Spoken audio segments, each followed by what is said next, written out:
Setiap pagi mungkin kita bangun karena dengar suara alarm di HP kita. Sambil melek di pinggir kasur, buka HP dulu, update media sosial, dan sehabis mandi langsung berangkat ke sekolah naik ojek online, dan kalau mau jajan tinggal pesen makan. Semua lewat HP kita. Tapi pernah gak sih kepikiran kalau di zaman dulu semua teknologi ini emang belum ada? Terus gimana sih rasanya hidup di zaman sebelum teknologi yang kita kenal ditemukan? Jadi lebih enak mana hidup di zaman sekarang atau tahun 50-an? Pastinya banyak yang jawab lebih enak zaman sekarang. 70 tahun yang lalu jelas belum ada internet, belum ada YouTube, video ini, dan tentunya belum ada smartphone. Tiap pagi dibanguninnya sama jam waker. Kalau mau nelpon orang kita harus pakai telepon ribet yang mesti diputar-putar. Kalau mau dengerin musik kita harus pakai alat gede ini buat mainin piring yang gak kalah gede. Berangkat pergi mesti jalan kaki, kalau jauh baru naik delman. Sungguh sangat ribet. Tapi dimanakah sekarang benda-benda ini? Bagaimana bisa semua hal yang ribet ini dimasukin ke HP kita yang kecil? Jadi, ceritanya ada revolusi yang dipimpin sama teknologi digital. Sebelum revolusi ini, penyimpanan data masih berbentuk analog atau bahkan manual. Buat ngirimnya juga belum canggih-canggih banget. Tapi dengan teknologi digital ini pastinya semuanya jadi lebih cepat dan praktis. Tapi bayangin dulu kita nyimpen data-data masih ditulis di kertas, sedangkan satu CD bisa nyimpen data sama dengan 19 meter tumpukan kertas. Dan akhirnya zaman sekarang kita udah biasa banget nemuin memori 1 tera. Padahal kalau dijadiin tumpukan kertas juga bakalan setinggi Gunung Everest yang ditumpuk 3. Ini karena semua data direkam dan dikirim dalam bentuk kode angka. Dan semakin teknologi terus maju dan maju, semua ujungnya ke satu penemuan yang penting banget. Internet. Munculnya internet bikin perkembangan teknologi melesat kencang. Dulu buat nonton film kita harus ke bioskop dan ngantri panjang banget buat beli tiket. Sekarang kita tinggal buka HP dan pesen tiket online. Bahkan udah ada ribuan film siap ditonton lewat sentuhan tangan. Untuk belanja dan bertransaksi kita nggak perlu lagi ke bank buat ngambil uang. Di zaman dulu pun bank itu pakai sistem barter alias nggak segampang transaksi di hari ini. Sekarang ini ibaratnya bank pun udah masuk ke HP kita.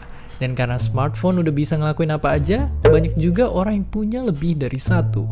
Saking banyaknya pengguna HP, kalau semua smartphone aktif di dunia dijejerin, barisannya bakal muterin bumi 10 kali. Sungguh sangat banyak. Jadi, kalau di sisi teknologi, emang zaman sekarang menang telak. Yang dulu perlu banyak tempat penyimpanan harus kesana kemari, atau harus nunggu lama, sekarang ada semua di HP kita. Asal jangan sampai kecanduan stalking sosial media mantan tiap malam. Dan seperti biasa, terima kasih. Assalamualaikum warahmatullahi wabarakatuh. Saya Apria dari kelas 12 IPS 4 akan menjelaskan tentang dampak positif, negatif, dan strategi terhadap pengaruh iptek. Iptek atau ilmu pengetahuan dan teknologi yaitu saling berhubungan. Jika tidak ada ilmu pengetahuan, maka tidak akan ada teknologi. Dampak positif dari perkembangan ilmu pengetahuan dan teknologi. Yang pertama, iptek membawa pengaruh manusia ke arah lebih maju dan modern. Yang kedua, dapat mengurangi pemakaian bahan-bahan alami yang semakin langka. Yang ketiga, dapat membuat sesuatu lebih cepat dan mudah. Dampak negatif dari perkembangan ilmu pengetahuan dan teknologi. Yang pertama, dapat merusak di mana internet menjadi media iptek yang mempengaruhi moral seseorang. Yang kedua, dapat membuat orang semakin malas karena iptek memiliki tujuan untuk mempermudah dan memanjakan manusia.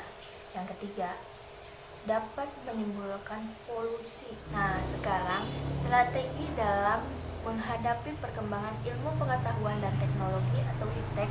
Yang pertama, mengembangkan demokratisasi dalam segala bidang.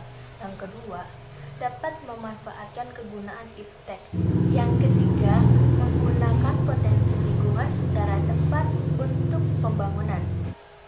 Yang keempat, dapat berinovasi dari perubahan. Yang kelima, menghargai dan menghormati hak asasi manusia. Yang keenam, tidak bergantung pada badan-badan multilateral seperti pada IMF, Bank Dunia, dan WTO. Sekian penjelasan dari saya, kurang lebihnya mohon dimaafkan. Wassalamualaikum warahmatullahi wabarakatuh.